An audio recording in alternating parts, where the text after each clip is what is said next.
they're putting their trust back into me and respecting me as an artist and what I do.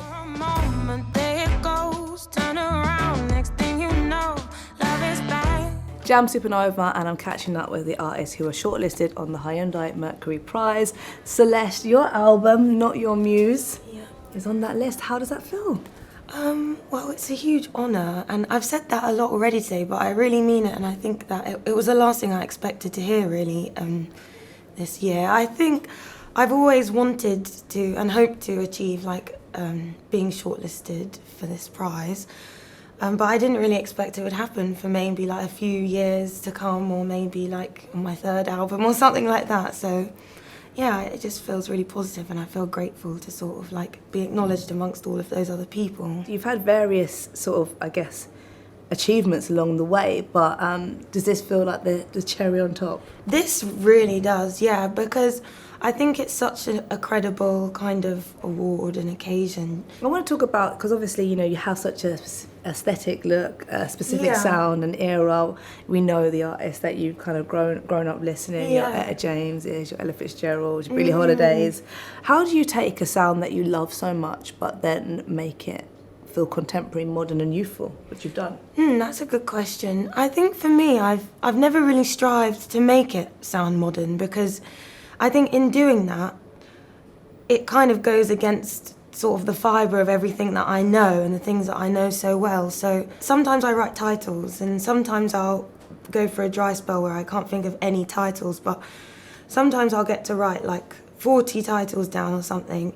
And I recognise that there's perhaps something quite profound in the subject matter that title could dictate, but I'm not quite sure yet what it fully means for me until maybe I experience something, and then I'm like, oh, that one makes sense. And because it's almost working backwards, isn't it? I guess so. Some people be like, here's the song, now what's the title? Not Your Muse, let's work backwards. That's the concept. Okay. And then what does that concept mean?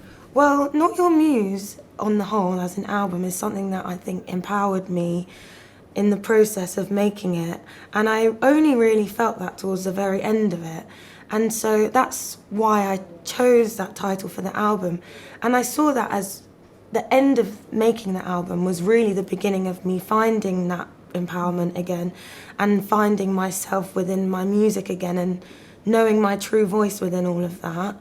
Because I think at points in the last 2 years, I felt so much pressure, and it really hindered me from just connecting to myself and the music and the people around me.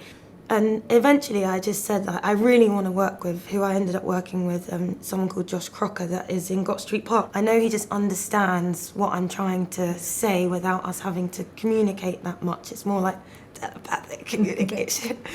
That's the essence of it. I like the fact that you were able to share the vulnerability around feeling the pressure as well. Yeah. You can see it from the outside, but you've handled it with so much class. Yeah. I feel truly liberated by the process of this, and it's not something that came straight away, but it's something that's grown, and it's growing over time. Thank you, Celeste. Thank you very much.